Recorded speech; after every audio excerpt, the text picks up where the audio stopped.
everyone, and welcome to our breakout session on rapid global expansion and agility in global payroll. My name is Christine Stolpe, CPP, and I have the honor of being your moderator for this session. So now please allow me to introduce the session panelists. Working with great teams and partners to facilitate global payroll processes over the last 20 years at Juniper Networks, LinkedIn, and currently as the head of global payroll at Uber, please welcome David McNeil.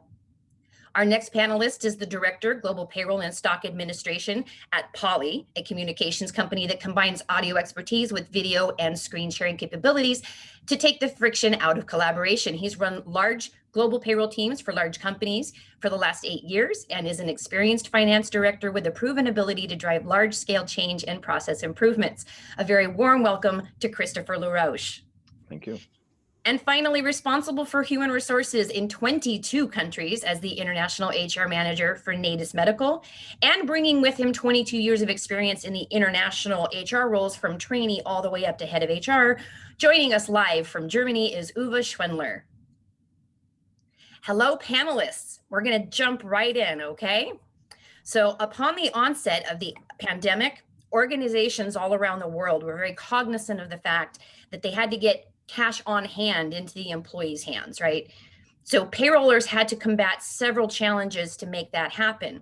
I'd like to know what some of the key challenges each of you had to overcome those challenges and ensure that your payroll ran smoothly. So Uwe, let's start with you. So for us, it already impacted our onboarding process. So before we were even thinking about paying out money, we were struggling in some areas with the onboarding. So this was with regard to getting confirmation about health insurance, about a registration with the Social Security, with the financial authorities. So this caused some issues in countries where not only the companies and their employees, so also the government was infected and impacted by the virus, and not talking about getting a work visa or something like this. So this process in average delayed on something like 50%. Yeah, joiners and new hires getting through that onboarding process definitely was brought to light that if there were any holes, they became very, very big ones. So thank you for that. Chris, what was the biggest hurdle that you faced at Poly? I think for us in our US payroll team, we had gotten used to the luxury of getting a manual checkout at the last minute. You have a termination, you send out a check, you meet all your obligations. When we moved to remote, there were no check signers in the office. We had to run everything through a payroll. And so that was a bit of a shift for certainly the payroll team, as well as for HR in the business, and just a lot more communication around, we really needed that advance notice for termination, especially in California with the penalties, and a recognition that, you know what, if you give us a termination information late, we will actually pay penalties. And we just sort of built that into our process. Good plan. And then David, what was the biggest challenge for you? Fortunately for us in our case, prior to the pandemic, our teams had already had the option of working from home 1 day a week. So to work from home full time was a relatively seamless transition. And we had been doing mostly everything electronically at that point. One challenge that we had was with certain banks where the level of support we were getting, especially in the early days, like, late March and into April, the customer service hours from certain banks in certain locations were reduced. And so we were finding it challenging to get the answers we needed to know that we were going to be able to get money out the door. So the team had to work ahead and bring some deadlines forward to ensure we were able to do that. Okay. So thank you very much for those answers. Each of our panelists today represents an organization with a multi-country presence, and we seem to have lost one of our panelists. We'll work to get him back in the background. But in the interest of time, I'd like to ask both of you: did having a multi-country presence pose any significant additional challenges for either of your companies? We'll start with David. Well, I mean, having a broad geographic footprint is inherently challenging under any circumstance, needless to say. In terms of the pandemic, it was really more business as usual in that, we had the team who knew what to do, who were cross-trained enough so that as we had some resource changes and turnover within our team, we were able to, other team members were able to step in and continue with the process. Great. And were there any challenges for you at Poly, Chris? I think similar to David, we have a strong global presence. The team managed to pivot quite well. And so I think for us, in general, we were okay. It just required a little bit more planning, a little more communication with the other teams, with accounts payable, treasury team. But all in all, we were okay. Okay. So that we can at least wrap a lot of topics into this, I real quickly want to touch on the things that I've heard have been the biggest challenges, and that's mobility, right? When the companies are saying you can work from anywhere, right? That brings into question a tax home as well as a potential adjustment to the base salary. So all things that, regardless of the size of your company, if you're going to have multi-company or multi-country or multi-state or multi-province, you have to be aware of where your employees are sitting now if you're allowing them to work from home. And yay, Uva's back. Thank you so much. Okay, so let's plug on through. We're going to move on to question number 3 now. I'm glad you're back. The pandemic and everything that ensued, and I mean everything that ensued, has indeed taken the whole world by surprise. How prepared were each of you and your respective teams to successfully take the situation head on? And what steps are you taking or will you be taking to future-proof your organization against future situations like this? So Chris, I'd like to start with you, please. Sure. So I think for everyone or every payroll team, everyone has a business continuity plan. It may be very broad or it may be very detailed. In our situation, it was quite broad. But we were able to quickly adapt that to what we needed. And for the pandemic, I think we adapted quite well. But it was interesting because we did, as we sort of went into a little bit more detail, we identified a couple of countries where we were doing in-house payroll, which made sense financially, and certainly supporting the business there. But we also realized that we had a couple of people that were key people. If they got sick with the pandemic, then we would be in trouble to really be able to get payroll out the door there. So we're sort of looking at some options there, potentially outsourcing, maybe some additional cross-training. Okay. Uva, how about you? I don't believe we have him at the moment. Okay, David, let's talk about yours then. Yeah, very similar to what Chris said. I think in any business function, it's important to seek out and identify any single point of failure. So anytime you have one person who has the knowledge, who has the capability and the access to get the job done, you're very vulnerable if the person gets sick or other circumstances prevent them from being able to do the job. So you got to have that cross training and multiple points of access for different people to be able to do what they need to do and know what to do and how to do it and when. So that's always critical, but that also helps sustain us in certain areas. And Uva, for you? We were facing exactly the same issues. So identifying key players, which we haven't been aware of, even thinking about having smaller or bigger providers, because small providers with only 2-3 employees are having the same in our company. This was something which is under review now. We managed to fix issues where we had them pretty fast, but for the future setup, we have to think about alternatives globally. Great, fantastic information. Thank you all very much for that. I think a lot of companies are probably feeling like payroll was already kind of in a reactionary mode, because that's how a lot of what we do when a lot of litigation or legislation comes our way. So yeah, I think for us, payroll was able to easily pivot because it's something that we all have to do every year when they come up with new laws anyway. So I think that it really brought to light how prepared and how able to pivot payrollers are. So pat on the back to all of us. So along those same lines, in considering the importance of agility during a time of immediate change, what role did technology play in ensuring your ability to make those payments, whether it be across borders or, you know, terminations, leavers, whatever the case may be? What new things did you have to consider in order to get the cash on hand to people? We'll start with Chris this time, please. So for me, we use a global banking platform, so there really wasn't any issue. Obviously, having global banking platform is a great technology to have. So for us, there was really no change.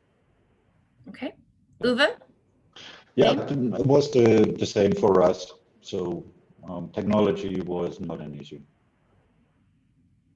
David, any technology issues? Yeah, other than like the occasional internet connectivity in isolated cases, you know, the technology that we had in place also served us well. Okay. So what I'm hearing a lot of outside of this is in the US specifically, a lot of employers pivoted to pay cards in order to get their employees paid without having to deal with, you know, wires and whatnot. Wires was another way. I heard a lot of employers making sure that their employees were getting money. And there's a lot of conversation now around on-demand pay. So, and I know that that's something that's still kind of in its infantile stages, but it's definitely something that I think we as payrollers should keep an eye on. And I know, David, in your industry at Uber, on-demand pay is something that a lot of the gig individuals, I can't call them employees, the gig contractors, and how they get paid. They have the ability to do on-demand pay. Yeah, that's true. My team personally is not involved in the payment of the drivers. We have our highly regarded colleagues in a different group that handle that task for the millions of drivers. So frankly, glad that that's not on my plate. But it is something we look at. It's something that's getting, I think, some traction in the industry. And so, you know, I think once we get to a point where we're comfortable, we're going to be looking at that and see if we can layer that in and add value. Okay. Thank you for that. We actually have some questions that are coming in, and one of them I think is very important, and I would like to ask, and I'm going to start with Uwe on this one. How should companies manage the legislative complexities in global payroll as they expand across countries?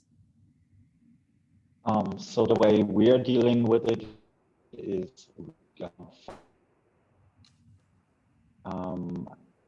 you cannot be an expert in each country.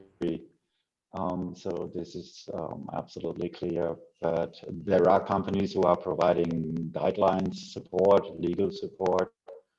And this is really what we are always doing. Just get a clear picture about a country before we get into a country. So that's the most important thing, not simply have a brilliant business opportunity and then start hiring. So really get a clear picture of how the situation looks like, what is needed. Simple things. Do you need, I don't know, a legal entity representative of this, stuff like that. But this is done. And Chris, how do you take on legislative complexities and all the new, you know, drinking from the fire hose with all the new laws that came out this year? So similar to Uber, I think it's subscribing to the right service. Depending upon the size of the company, if you're big enough, an employment tax manager in payroll, it would be great. And I had that at my last company. For where I am now, it's really having a strong relationship with the tax team and the legal team, and having good partners that reach out to you in advance and say, hey, we've got this legislation coming up. Let's talk about the impact. David, any additional tips? Yeah, I mean, as Chris mentioned, and as he and I were discussing before the session started, it's a very nice when you have the option of having an internal employment tax expert on your team.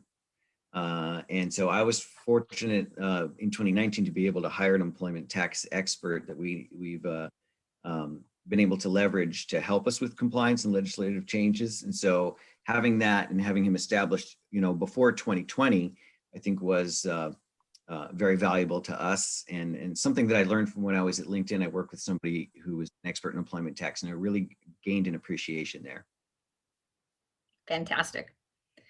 So coming full circle to who payrollers are, as a passionate people who take immense pride in what we do, and I think that's pretty obvious when you look at LinkedIn or any of the other social media platforms where payrollers are now making their presence very well known. Are there any standout experiences or outstanding contributions that you would like to share with today's attendees that you encountered over the last however many months? David, I'd like to start with you. Well, I mean, I think, our mission is, to facilitate the business, right? So we want to minimize any friction employees have so they can focus on getting their job done, right? So as the business has gone through quite a number of transformative changes, I think our team has really stepped up to be right there to facilitate that and to address the payroll needs so that there's not a whole lot of collective time spent and anxiety with the employees over those issues as they've gone through those changes. Chris, how about you? For me, I think it would be my US payroll team. We, on top of the pandemic and everyone working from home, we're headquartered in Santa Cruz, and so we're impacted by the fires there. We had a couple of team members that were evacuated. One of them lost their house. And it was just great seeing the payroll team to come together and really support the other members of the team and ensuring that there was no disruption to the business. And finally, Uwe, how about for you? For me, it was more the team cooperation, how to deal with missing papers you need for a setup and stuff like this, and still not missing a single payout. So all payrolls done at the correct date, same amount, correct amount. So that was great. But it was a huge team effort with a lot of extra hours and a lot of creativity. That's the first time I've heard that word, and that's a good word to hear, right? Creativity. It's not something we hear a lot in payroll because Yes. we're handed the rules, right? Here are the rules. It's black and white. This is what you can do and this is what you can't. So to hear creativity had to come into play during the pandemic, in order to stay agile in your global payroll, right? I totally love that. I absolutely love to hear that. So yay to your team for bringing in some creativity.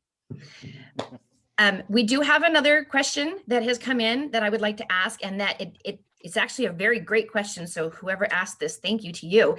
What are the things that companies need to keep in mind in order to create a resilient global payroll ecosystem?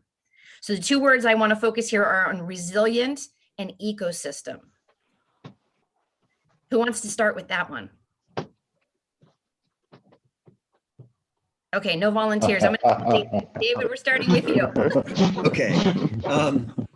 Well, I think it's a function of your payroll provider landscape and strategy and your team strategy.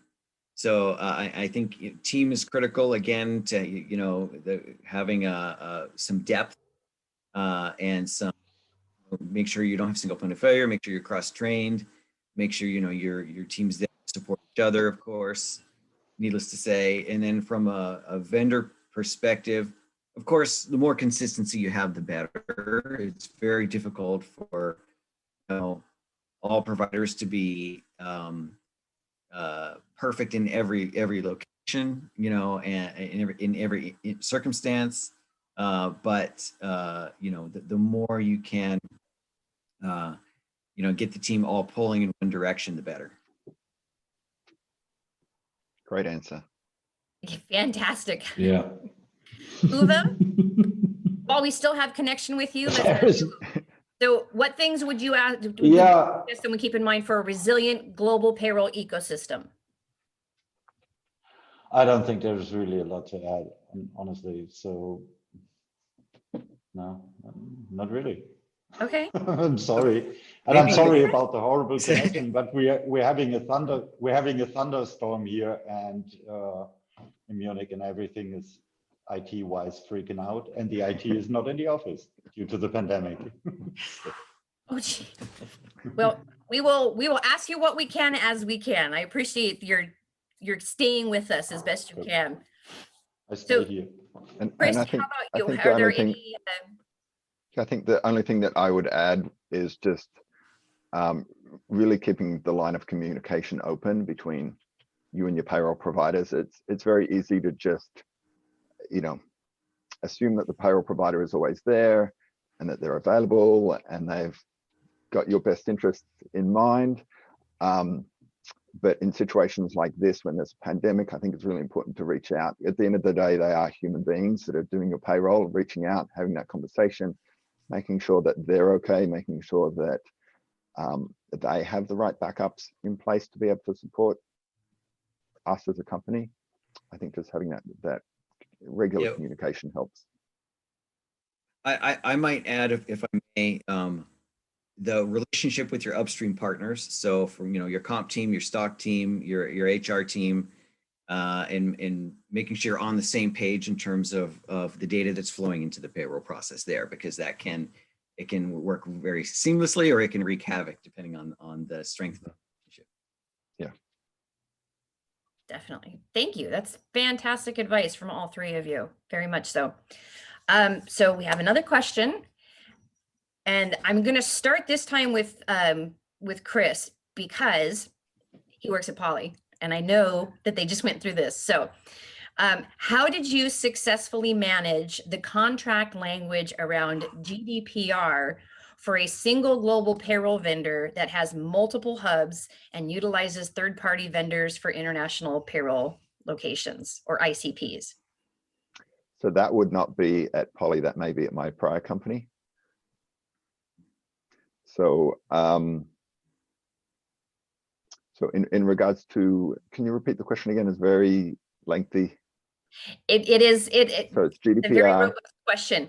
Basically, handling the GDPR regulations and making sure that your contract with your vendors also included all of the GDPR. How did you successfully manage all of that, all of the different branches that you as the payroll person were responsible to make sure that you had looped up for the GDPR go live last year?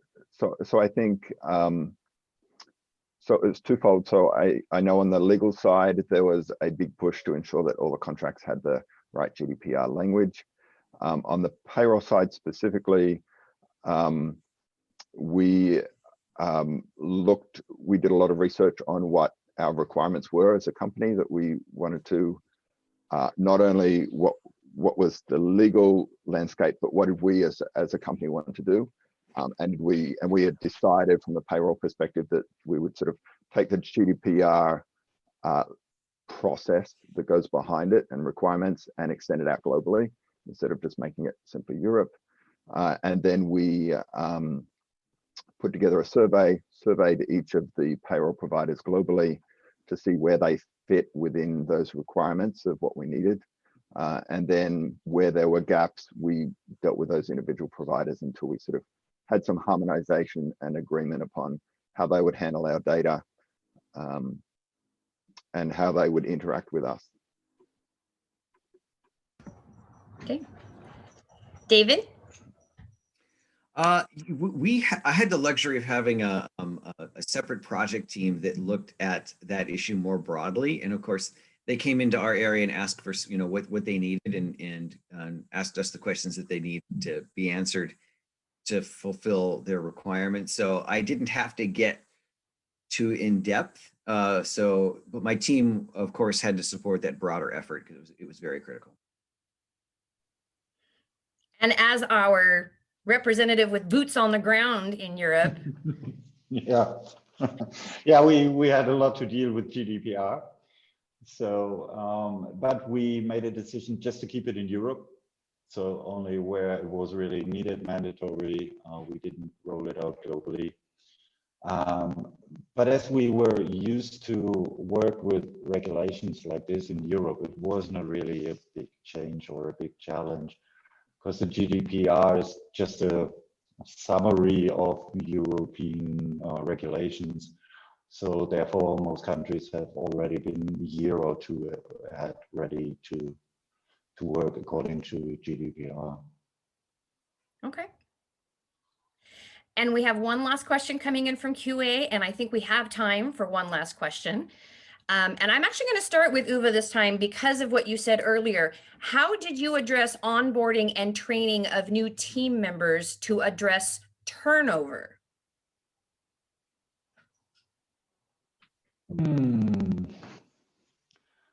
So what exactly is meant? There have been a lot of there are a few positions aspects filled during this pandemic, right? Yeah. So what exactly can you just give me, I don't know, kind of direction in which this should go? Now, I'm guessing that the question has to do with virtual, right? When I used to hire a payroll specialist, I would sit with the payroll specialist, I would show them how to do the payroll, and then they would show me that they had learned how to do the payroll. So how are you doing that now to address turnover? That's a good question, honestly. We don't really have a procedure or policy for this in place. I don't know, maybe some of my team members can jump in and just give an example how you are doing it, and then I can later add some stuff. Chris, has there been any? So we recently had turnover, very recently, and we're going through our normal onboarding process, just a lot more one-on-one sessions over video, and I think a lot more hand-holding than perhaps we would have if they were in the office. You know, when you hire people, they certainly come in with a level of expertise, but there's all the nuances around how your company works. It's a challenge. It just takes a lot more effort, I think, to make that onboarding process successful. So in most countries, we haven't really changed the process because the lockdown never really impacted going to work. So it was really just regulating, restricting your private life and what you're doing when you're back from work or on your way to work. But so in most countries, we've really done it the same way. So the office was not packed with people, but the relevant people who needs to be there, IT, QA, HR, and the hiring manager have always been there locally and done one-on-one meetings with keeping in mind all the restrictions you have, wearing a mask, distance, and all of that. But the process never really changed. David, do you have anything gigantic to add to that?